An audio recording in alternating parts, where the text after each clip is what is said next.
할렐루야. 제가 첫날 저희 교회 인사법 가르쳐 드렸죠. 한번 해볼까요? 아름다움이 죄라면 당신은 사형감입니다. 한번 인사하세요.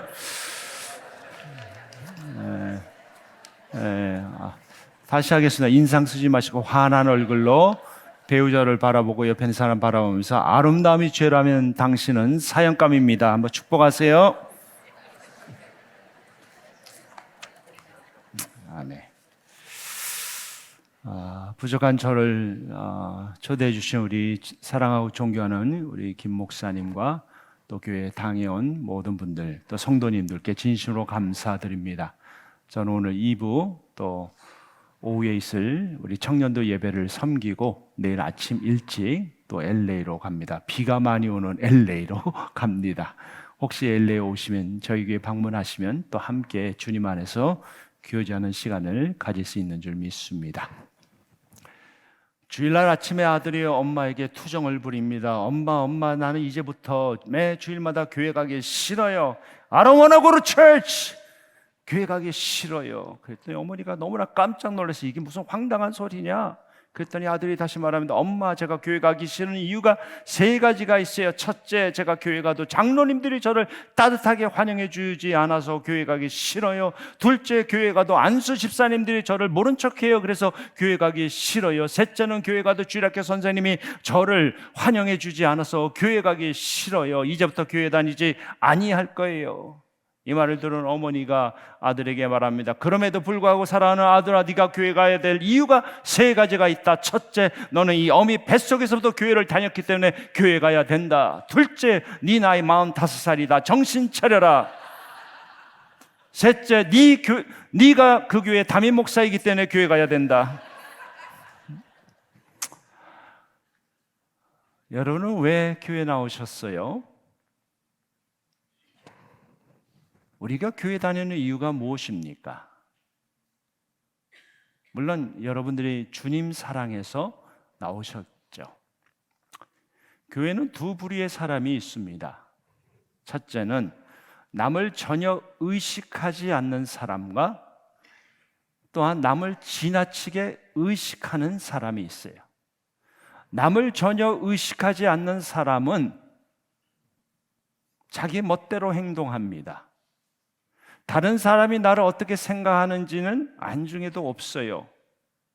사람에 대해서 무관심입니다. 반면에 남을 지나치게 생각하는 사람은 남의 눈치를 봅니다. 남의 비위를 맞추려고 아부하고 때로는 비굴하게 행동합니다. 교회는 남을 전혀 의식하지 않는 나 중심의 성도가 있고 남을 지나치게 의식하는 남 중심의 성도가 있어요. 여러분은 남을 지나치게 의식하는 성이 남이여 이름이 중심인 남 중심의 성도입니까? 아니면 남을 전혀 의식하지 않는 성이 나여 이름이 중심인 나 중심의 성도입니까? 대답 좀 해보실래요?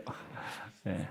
우리는 나 중심의 성도가 아니고 남 중심의 성도가 아니라 예수 그리스도 중심의 성도가 되어야 합니다.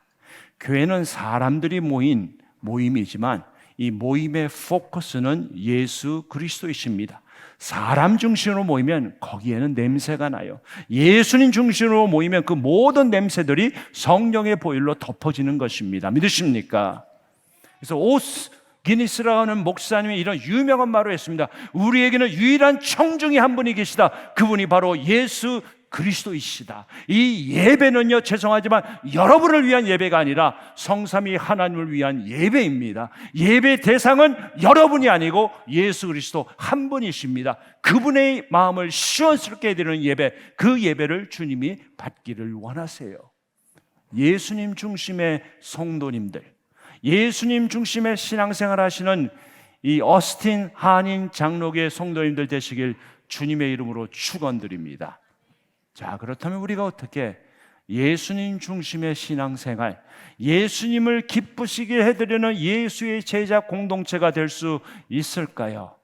오늘 성경 한 구절을 가지고 함께 묵상하기 원합니다. 4가지인데 첫 번째, 주어진 일에 충성해야 합니다. 잠언서 25장에 보니까 이렇게 말씀이 되어 있습니다. 13절에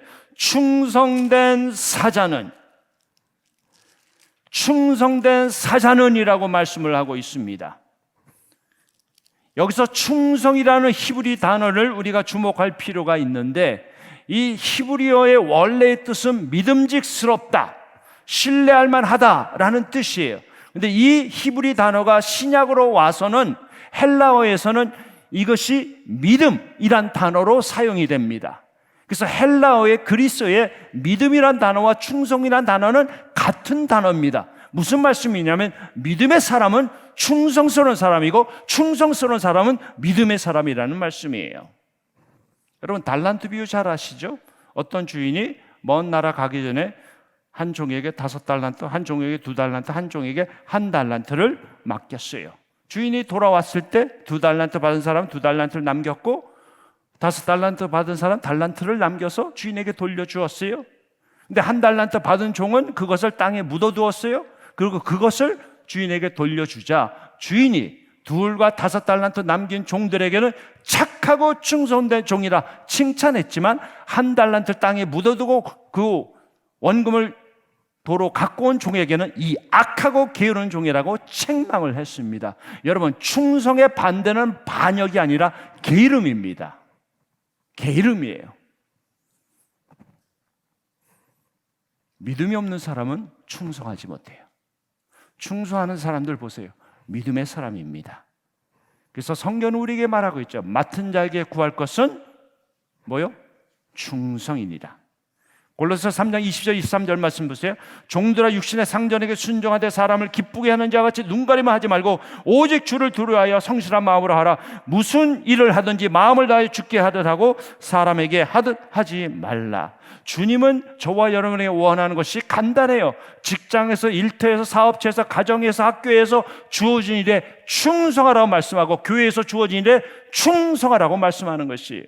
사업하시는 분들 계시죠? 이런 종업원 경험했습니까? 사장님만 계시면 열심히 일하는 척하고 사장님만 안 계시면 나 자유 너네 너 자유 하면 다 띵가띵가 하고서 편안하게 일하는 종업원 있습니까? 젊은이들 말을 빌리면 뚜껑 열리시죠? 근데 만약에 종업원이 사장님이 계시든 안 계시든 주어진 일에 충성 다한다면 대박이죠? 하나님은 우리에게 그걸 원하세요. 사람 앞에서, 사장님 앞에서, 상사 앞에서 눈가림 하지 말고 적당히 하지 말고 하나님의 일이기 때문에 충성하라고 말씀하시는 것이에요. 여러분이 이렇게 반문할 수 있습니다. 목사님, 그거 다 좋은 말인데 충성했는데 결과가 나쁘면 어떻게 됩니까? 나는 나름대로 애를 썼는데 결과가 안 좋으면 어떻게 됩니까? 여러분, 세상은 과정보다 결과를 중요시 여기지만 하나님은 결과보다 과정을 중요시 여기세요. 영어로 말하면 process over product이에요. 세상은 수단과 방법을 가리지 않고 결과만 좋으면 되는 거예요. 그것을 상황윤리라고 말합니다. 과정이 어떻게 되든지 결과만 이루면 되는 것이에요. 그것이 세상의 법칙입니다. 그런데 하나님은 아니라는 것이에요. 아무리 결과가 좋아도 그 과정이 하나님이 기뻐하는 방법이 아니라면 아니라는 것이에요. 우리 한국말에 그런 말이 있죠. 뭐로 가도 서울만 가면 된다. 천만의 말씀이에요. 그건 하나님의 뜻이 아닙니다. 아닌 건 아닌 것이에요. 여러분의 자녀가 있어요. 새 학기를 맞이해서 큰 맘 먹고 정말 이번 학기 한번 좀 내 가진 모든 것을 쏟아붓겠다고 열심히 공부해요. 머리에 쥐가 날 정도로 공부를 합니다. 엄마도 알고 아빠도 알아요. 우리 아들이 이렇게 열심히 공부하는 걸 알아요. 근데 한 학기가 지났어요. 근데 이 아들이 얼마나 믿음이 좋은지 성적표를 받았는데 크리스찬 성적표를 받았어요. C 크리스찬, D 다이너마이트, F fantastic 그걸 받았어요. 속상하죠. 그럼 열심히 공부했는데 최선을 다했는데 머리에 쥐가 날 정도로 공부했는데 성적표가 원하는 만큼 나오지 않은 그 아들을 향해서 여러분이 몽둥이 가지고 팰 겁니까? 아니죠. 얼마나 애를 썼는데. 어쩌면 그 아들에게는 학습 방법을 다시 가르쳐줘야 될 필요가 있겠죠. 여러분, 세상은요 결과만 보고 우리를 판단하는데 하나님은 과정입니다. 충성하느냐, 그거예요. 결과는 하나님 앞에 맡기고 가정에서, 일터에서, 교회에서 주어진 일에 맡은 자에게 구할 것은 뭐라고요? 충성이니라. 주님의 마음을 기쁘시게 해드리기 원하세요? 충성하셔야 돼요. 두 번째로 하나님의 섭리를 깨닫고 살아야 합니다. 본문에 보니까 충성된 사자는 그를 보낸 이에게, 하나님께서 우리를 이 세상에 보내셨습니다. 우리는 우연히 존재하는 자들이 아니에요. 운이 좋아서, 팔자가 좋아서, 아니 운이 나빠서 팔자가 사나워서 이 땅에 태어난 것이 아니라는 말씀입니다. 출애굽기 2장에 가면 한 레위 남자가 한 레위 여자와 결혼해서 아들을 낳았다라고 말해요. 출애굽기 2장에는 이 남자와 여자의 이름을 밝히지 않습니다. 왜 그런지 아세요? 이들은 지금 노예거든요. 노예에게 이름이 중요한 것이 아니에요. 근데 이들이 결혼해서 아들을 낳았는데 그 아들의 이름이 모세입니다. 당시 이집트는 인구 말살 정책을 폈어요. 태어나는 히브리 남자애는 다 죽이라는 바로 왕의 명이 떨어졌어요. 근데 이 어머니가 요게벳이 이 모세를 3달 동안 숨겨 키웠다고 말합니다. 어머니는 이 아들을 3달 동안 숨겨 키우면서 죽을 고생을 했어요. 애가 울기라도 하면은, 그래서 애국 군사에게 발각되면 그 아이는 그 즉시로 죽는 것이에요. 그러니 어머니가 이 3달 동안 이 아이를 숨겼다는 것은요, 죽을 고생했다는 것이에요. 그런데 3달이 지나자 더 이상 이 아이를 숨길 수가 없었어요. 그래서 어머니가 갈대 상자를 준비해갖고 역청과 진을 칠했죠. 이건 워터프루프, 완전 방수예요. 그러고 나서 어떻게 했습니까? 나일강에 띄워보냈어요? 아니에요. 성경은 그렇게 말하지 않아요. 성경은 그 갈대 상자를 갈대 사이에 두었다라고 말해요. 그리고 어머니는 이 아이가 어떻게 되는지 지켜보고 있었어요. 바로 그때 바로의 공주가 목욕하러 왔다 그 아이의 울음소리를 두고 불쌍히 여겼다라고 말해요. 왜 이 여인이 이 아기를 보고 불쌍히 여겼을까요? 두 가지 해석이 있는데, 하나는 모성의 엔진에 발동이 걸려서 아이를 보는 순간 불쌍히 여긴 것이에요. 또 다른 이유는 종교적인 이유인데, 이집트에 오사이라스라는 번영의 신, 번성의 신이 있는데, 이 이집트의 신이 나에게 이 아기를 선물로 주었다는 종교적인 이유 때문에 이 아이를 불쌍히 여기고 건진 것이에요. 바로 그때 모세의 누나 미리암이 바로 공주에게 달려가서 이 아이를 돌볼 유모가 필요합니까 하고 모세의 친어머니를 소개해 주죠. 그래서 어머님이 바로의 궁에 들어가서 3년 4년 동안 자기 친아들을 돌봅니다. 자, 여러분에게 묻겠습니다. 정확하게 대답하시기 바랍니다. 모세가 바로의 궁에서 성장하는 과정에서 필요했던 우유값, 기저귀값, 장난감, 옷, 유치원, 초등학교, 중학교, 고등학교, 대학교, 대학원 학비 누가 냈습니까? 모세의 부모님입니까? 바로입니까? 이해가 안 되세요? 다시 설명해 드릴까요? 모세의 어머니가, 노예인 그녀가 바로의 궁에 들어가서 자기 아들을 돌보는데 그 아이에게 필요한 옷값, 장난감값, 기저값, 우유값, 모든 학비, 그 비용을 누가 냈습니까? 모세의 부모님입니까? 아니면 바로입니까? 바로죠. 여러분, 하나님은 때로는요, 원수의 손을 통해서도 하나님의 백성들을 돌보십니다.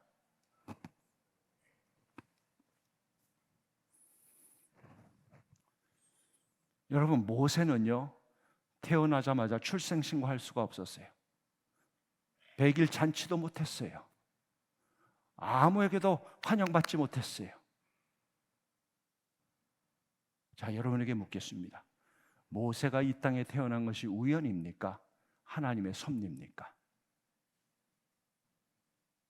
모세의 어머니가 유모로 들어가서 자기 아이를 키운 것이 우연입니까? 하나님의 섭리입니까? 갈대 상자에 있는 이 아이를 보고 불쌍히 여긴 이 바로 왕의 그 공주가 이 아이를 발견한 것이 우연입니까? 하나님의 섭리입니까? 모세 누나 미리암이 이 바로 공주에 가서 이 아이를 키울 유모를 소개한 것이 우연입니까? 하나님의 섭리입니까? 다시 묻겠습니다.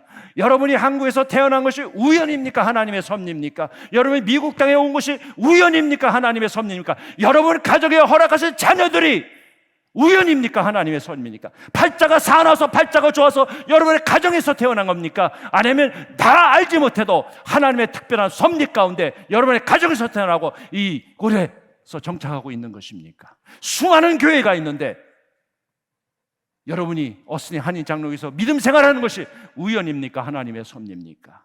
여러분의 담임 목사님 이곳에 와서 담임 목회하는 것이 우연입니까? 하나님의 섭리입니까? 여러분, 기독교에는요 운이라는 것이 없습니다. 팔자가 사나워서요, 팔자가 좋아서요, 천만의 말씀이에요. 우리는 다 이해하지 못해도 그 뒤에는 하나님의 섭리, the sovereignty of God, 하나님의 섭리가 있는 것이에요. 믿으십니까? 박지훈 씨와 김여은 씨 부부 사이에 아들 은총이가 태어났어요. 은총이는 여러 가지 희귀불치병으로 인해 1년밖에 살 수 없다는 선고를 받았어요. 은총이의 뇌가 돌처럼 굳어져서 그로 인한 잦은 경련과 발작 그리고 무호흡증을 일으켜서 생명이 위태로웠어요. 그런 은총이가 뇌 수술을 받았습니다. 1년밖에 살 수 없다는 그 아이가 올해 21살이 됩니다. 은총의 아버지가 이런 고백을 합니다. 들어보세요. 저나 아내나 결손 가정에서 자라온 아픔이 있기에 그저 평범한 가정을 꾸리는 것이 소원이었습니다. 그런데 은총이는 평범함과는 거리가 멀어도 한참 멀었습니다. 원망도 많이 했습니다. 어느 날 아내가 은총이가 아픈 건 재수가 없어서도 아니고 하나님이 벌을 주시려고 그런 것도 아니다. 우리가 은총이를 누구보다 사랑하며 잘 키울 수 있을 거라고 하나님이 믿으셨기 때문에 은총이를 우리에게 보내주셨습니다. 하나님이 우리를 이 땅에 보내주신 것이에요. 하나님이 여러분을 일터로 보내주시는 거예요. 하나님이 여러분을 세상의 현장에서 작은 예수로 살라고 여러분을 보내시는 것입니다. 제가 좋아하는 성경 구절이 있어요. 잠언서 16장 9절. 사람이 마음으로 자기 길을 계획할지라도 그 걸음 인도하시는 분은 여호와시니라. 우리가 하나님 주신 지성과 이성 가지고 계획해야죠. 무계획도 계획입니다. 계획해야죠. 그런데 아십니까? 우리의 계획이 2%, 5%, 10%, 15% 부족해요. 내가 계획하지만 내 걸음을 인도하시는 분은 하나님이세요. 여러분, 지혜로운 부모는 어떤 부모인지 아세요? 자신의 한계를 일찍 깨닫는 사람이에요. 내 자녀가 내 마음대로 안 되는 것을 일찍 깨닫는 부모가 복이 있을지어다. 내 자녀도 내 마음대로 되지 않는데 내 인생이 내 마음대로 됩니까? 내가 아무리 계획을 해도 내 걸음 인도하시는 분은 하나님이세요. 믿으십니까? 여러분의 자녀의 삶을 인도해 주실 분도 하나님이시고 여러분의 삶을 인도해 주실 분도 하나님이십니다. 계획 세우세요. 그러나 한 가지 잊지 마세요. 하나님이 인도해 주셔야 된다는 사실을 잊지 마시기 바랍니다. 세 번째로 추수할 날을 기억하며 살아야 돼요. 본문에 보니까 충성된 사자는 그를 보낸 이에게 마치 추수하는 날에 우리에게는 추수할 날이 옵니다. 농부는 추수할 날을 바라보며 씨를 뿌려요. 추수할 날을 바라보며 인내합니다. 추수할 날이란 장차 우리가 하나님 앞에서 평가받는 날이에요. 우리가 이 땅에서 했던 모든 일에 대해서 책임을 물으십니다. 그러므로 그리스도인들은 오늘을 위해서 오늘을 사는 인생이 아니라 내일을 위해서, 저 영원한 나라를 위해서 오늘을 사는 인생이에요. 시편 90편에 이런 말씀이 있죠. 우리의 연수가 70이요 강건하면 건강하면 80이라도 신속히 지나가느니라. 세월이 그렇게 빨리 지나가는 것이에요. 여러분, 엊그제 미국에 온 것 같은데 벌써 5년 10년 후딱 지나갔죠. 엊그제 아이 태어난 것 같은데 벌써 군대 군복무하고 또 시집장가 가고 벌써 중학생, 고등학생 되고 12월 되면 또 이제 뭡니까? 에세이 써서 이제 입학원서 다 넣어야 되잖아요. 세월이 후딱 지나가는 거예요. 달란트 비유로 돌아가서 한 달란트 받은 종이 간과했던 게 뭔지 아세요? 주인이 돌아와서 평가한다는 것을 간과했어요. 저희 교회에서 남쪽으로 가면 세르베 교회라고 하는 미국의 대형 교회가 있어요. 목적이 이끄는 삶이라는 책을 써서 베스트셀러가 된 릭 워렌 목사님이라는 분이 계십니다. 그분이 우리에게 이런 말을 했어요. 우리가 이 땅에 살다가 하나님 앞에 서게 되면 적어도 하나님이 이 한 가지 질문을 할 것 같다. 그 질문이 뭔지 아세요? 내가 너에게 시간, 건강, 재능, 물질 준 것 가지고 너는 뭐 하다가 여기 왔느냐? 그 질문을 하나님이 하신다는 것이에요. What did you do with what I gave you? 내가 너한테 시간도 줬고 건강도 줬고 재능도 줬고 물질 줬고 삶에 뭐 수많은 노하우를 줬는데 너 그거 가지고 뭐 하다가 여기 왔느냐? 그걸 물으신다는 것입니다. 여러분, 우리 기독교는 시한부 종말론을 믿지 않습니다. 시한부 종말론이나 예수님이 몇 년 몇 월 며칠에 오신다고 주장하는 사람들이 있어요. 그건 이단들입니다. 성경은 예수님이 언제 오는지는 아무도 모른다 그랬어요. 우리는 시한부 종말론을 믿지 않지만 종말론적인 신앙을 가져야 돼. 종말론적인 신앙이라 이 땅의 삶이 다가 아니라 장차 예수 그리스도가 재림의 주로 다시 오신다는 그 믿음 갖고 사는 것입니다. 믿으십니까?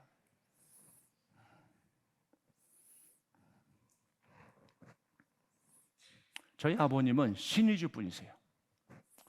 서울대 약대를 졸업하고 약사로 일하시다가 미국 이민을 오셨는데 평생 예수를 믿지 않았어요. 이제 나중에 기회가 되면 한번 또 말씀을 드리겠는데 결국은 인생의 말년에 예수님 만났어요. 제가 저희 아버님 구원을 위해서 30년 넘게 기도했어요. 결국에 하나님 앞에 돌아왔는데 저희 아버님 돌아가시고 일주기 되는 그때에 제가 하나님께 기도해서 하나님, 저희 아버님 한 번만 꿈속에서도 뵙게 해주세요. 근데 일주기 되는 그 정확한 그날 밤에 제가 꿈을 꿨는데 저희 아버님이 나타나신 거예요. 환한 얼굴로 나타나셔서 제가 아버님 지금 어디 계세요? 그때 저희 아버님 뭐라고 대답한지 아세요? 야 임마 어디 있어? 여기 천국에 와 있지. 이러시는 거예요. 나는 부활이요 생명이니 나를 믿는 자는 죽어도 살겠고 살아서 나를 믿는 자는 영원히 죽지 아니라. 믿으십니까? 이 땅의 삶이 다가 아니에요.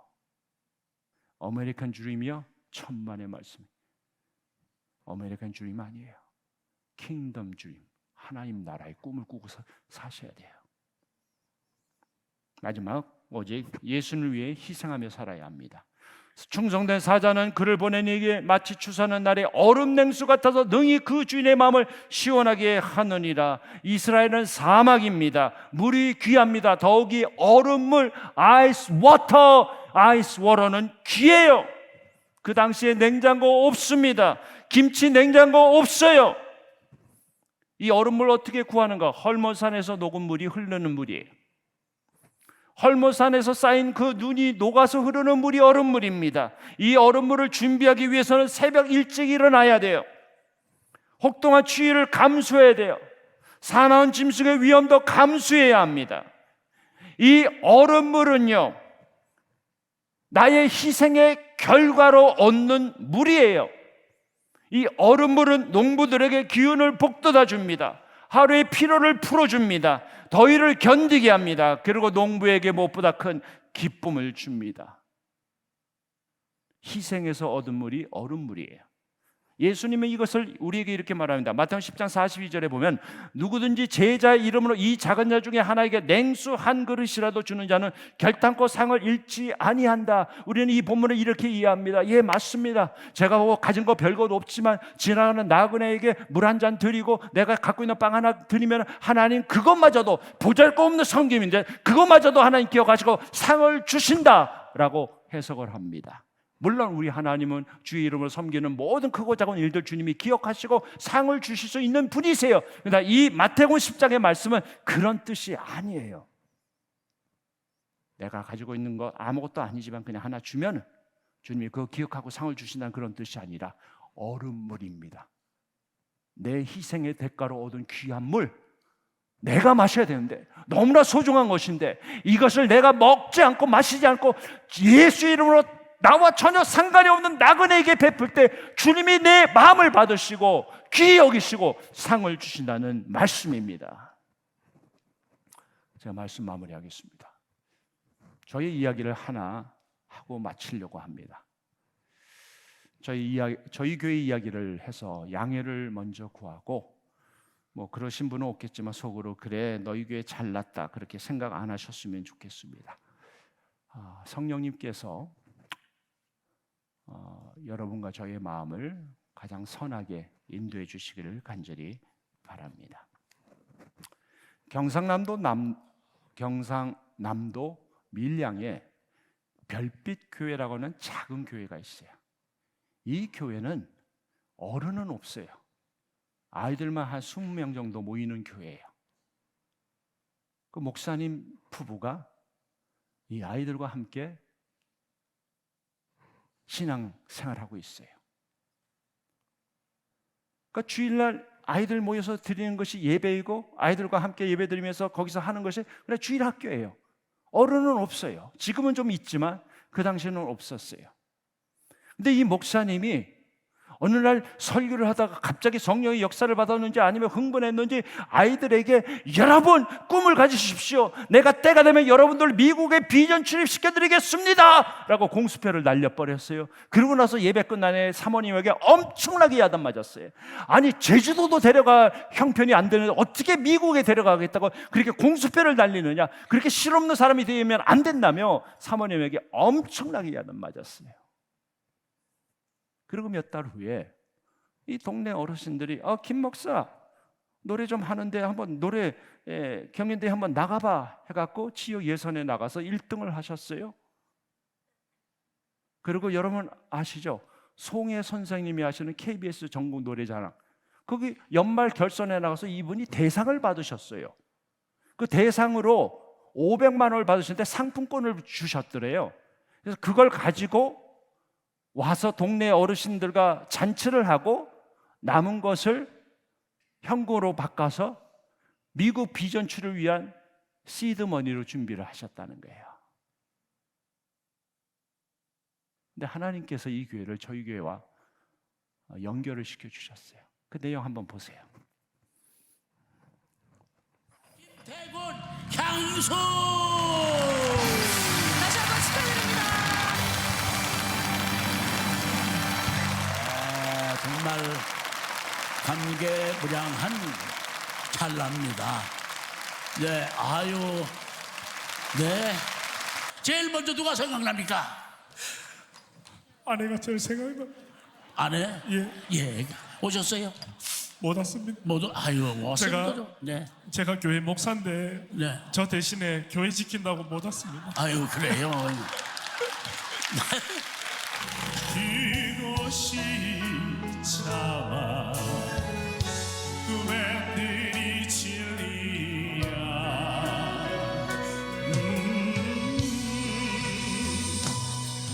7월호에 제가 식어지며 빈밭에 밤바람 소리 말을 달리고 얇은 졸음에 겨우 늙으신 아버지가 집벽에는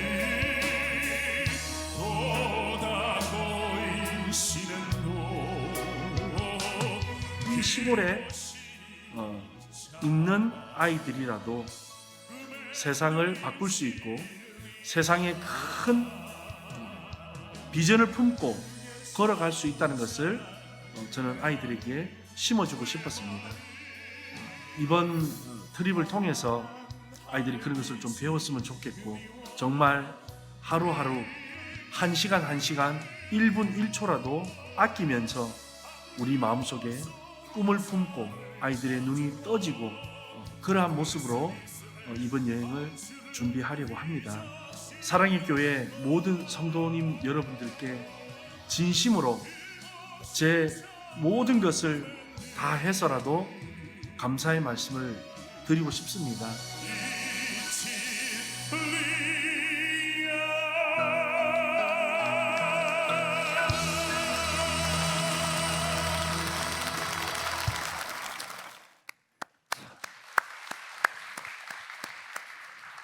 우리도 한번 향수 불러볼까요? 근데 이분이 섬기는 아이들은 대부분은 다문화권 가정에서 자란 아이들이에요. 엄마가 외국분이에요. 그리고 부모님이 계셔도 부모님이 딴 도시 가서 일하기 때문에 할아버지 할머니 밑에서 자라는 아이들이에요. 근데 이분에 대한 기사가 2018년 1월에 미주 한국일보에 뜬 거예요. 근데 제가 기사를 보는데 성령님께서 저에게 야, 너희 교회가 이 아이들의 꿈을 좀 이루어주면 안 되겠니? 라고 말씀하시는 것 같았어요.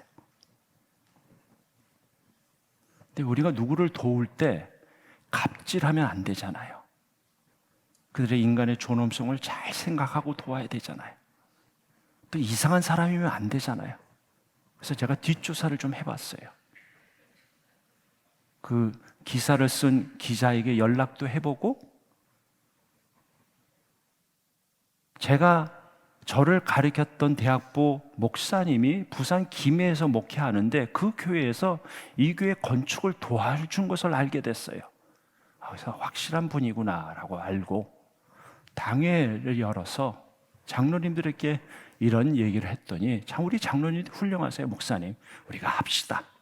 가장 경비 많이 들 게 비행기 편인데 우리 한 사람이 하나씩 맡읍시다. 이렇게 나왔어요.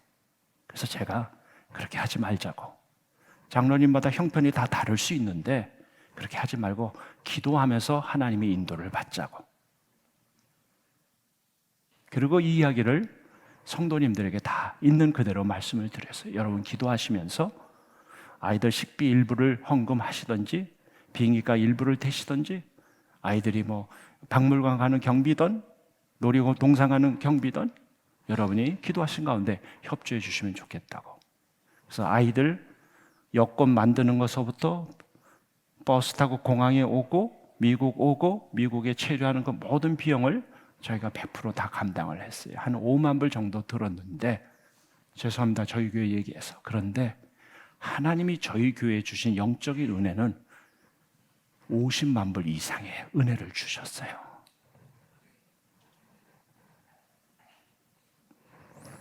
그리고 우리 성도님들은 한국을 방문하면 밀양에 가서 이 아이들 짜장면 사주고 옵니다. 저도 몇 차례 가서 아이들 짜장면 사주고 왔어요. 어느 날 기도하는데 성령님께서 갑자기 별빛교회를 다시 떠오르게 하세요. 이게 무슨 일인가 하고 이 목사님께 전화를 했더니, 목사님 요즘 어떻게 지내세요? 아이들 잘 있어요? 그랬더니, 목사님 아이들 잘 있는데요, 요즘 너무 날씨가 덥고 자동차 에어컨 망가지고 해서 지금 좀 고생하고 있어요. 중고차 하나 지금 알아보고 있는 중이에요. 이렇게 얘기하는 거예요. 그래서 저희는 매년 성탄 헌금을 지역사회와 이웃을 돕는 데 쓰고 있거든요. 그래서 성탄 헌금 일부를 이 교회에 작은 버스 하나를 저희가 준비해서 드렸어요.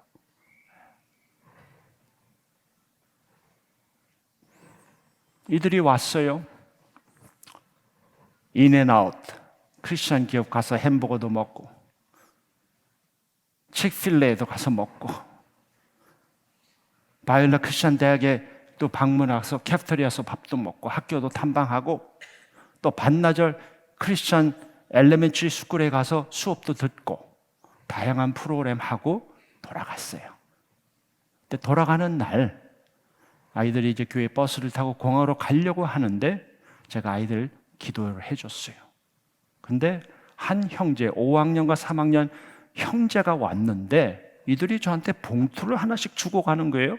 이게 뭐니? 그랬더니, 목사님 나중에 열어보세요.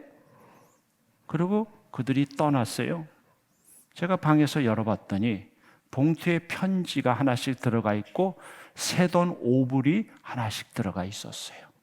이들이 저희 교회에 10불 헌금하고 갔어요. 근데 그 동생이 편지를 썼는데 읽어드릴게요. 받침이 엉망이에요. 제목, 은허는, 은혜가 아니라 은허는 꼭 베풀어야 된다. 베풀어야 된다. 그러네. 베풀어야 된다.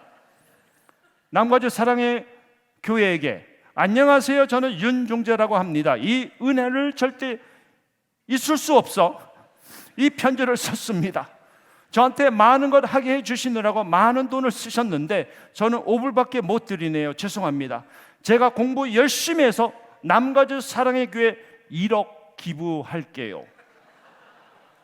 그래서 저는 이 아이가 저희 교회 1억 기부하기를 기도하고 있어요. 돈은 아니잖아요. 1억 기부하려면 얘가 잘 돼야 되잖아요. 1억 기부할게요. 기다리세요. 그리고 기도 열심히 할게요. 사랑합니다. 홈스테이 하는 분들께 고맙고 사랑한다는 말 꼭 좀 부탁드립니다. 약속한 거예요. 히히히.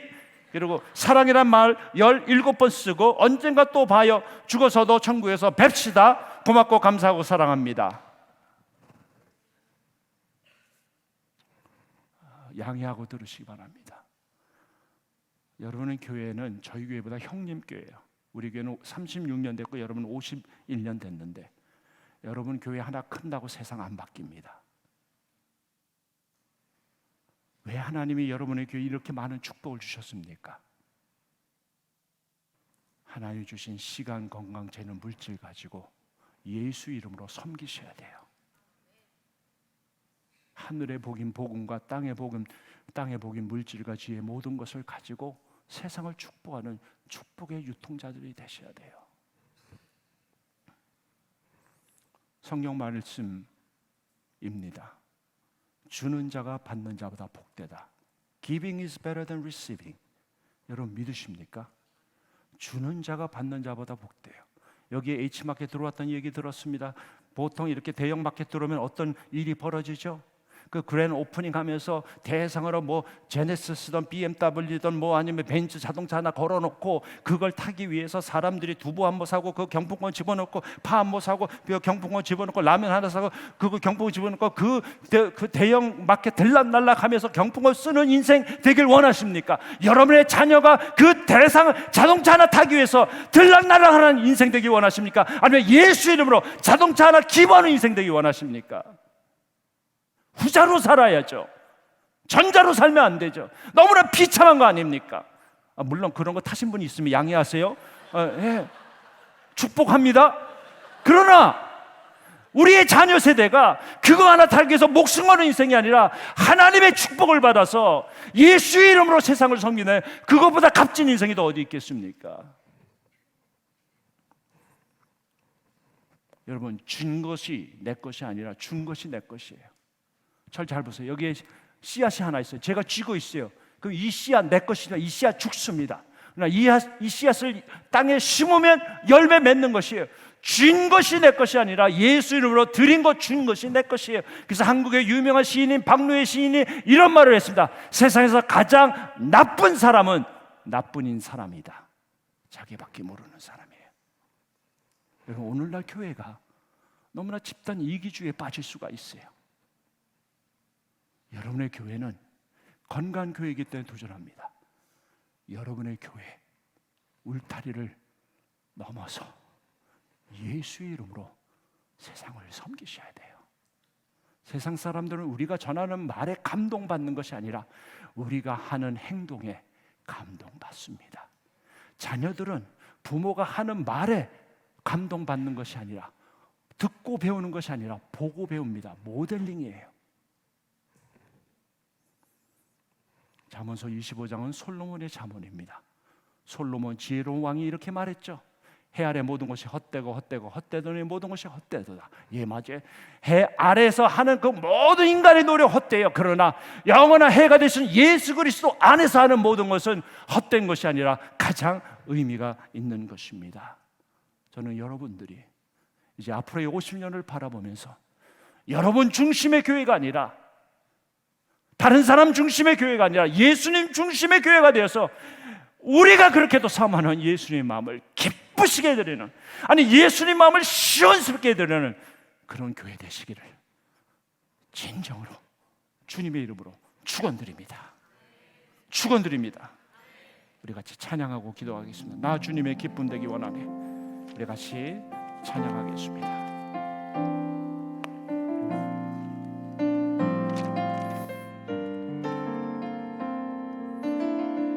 같이 찬양합니다.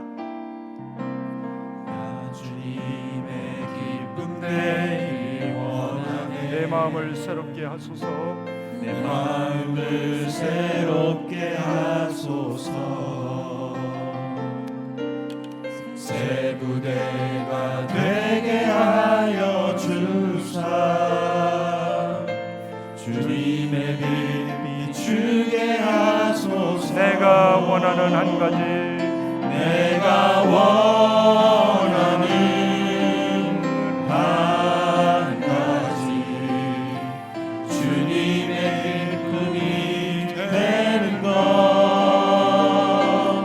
내가 원하는 한 가지, 주님의 기쁨이 되는 것. 겸손히 내 마음 드립니다. 겸손히 내 마음 드립니다. 나의 모든 것 받으소서. 나의 모든 것 받으소서. 나의 마음 깨끗게 씻어주사. 주의 길로 행하게 하소서. 가슴에 한번 손을 얹고 찬양합니다. 내가 원하는 한 가지, 내가 원하는 한 가지,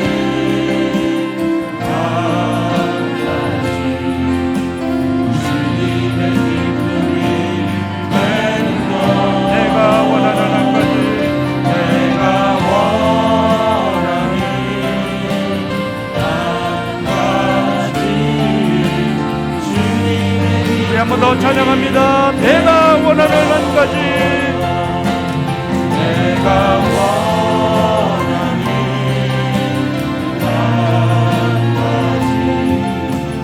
주님의 기쁨이 되는 것. 내가 원하는 한 가지, 주님의 기쁨이 되는 것. 우리가 참만 합심으로 기도할 때, 주님, 나 중심의 신앙생활도 아니고 남 중심의 신앙생활도 아니고 주님 중심의 신앙생활을 하게 해주시고 주님의 마음을 시원스럽게 해드리는 내가 되게 하여 주시고, 내 자녀가, 내 삶이 주님의 기쁨이 되게 하여 주시옵소서. 우리 같이 한번 합심으로 간절히 기도하겠습니다. 아버지 하나님, 주님 앞에 나옵니다. 우리 사랑하는 어린이 한인장로의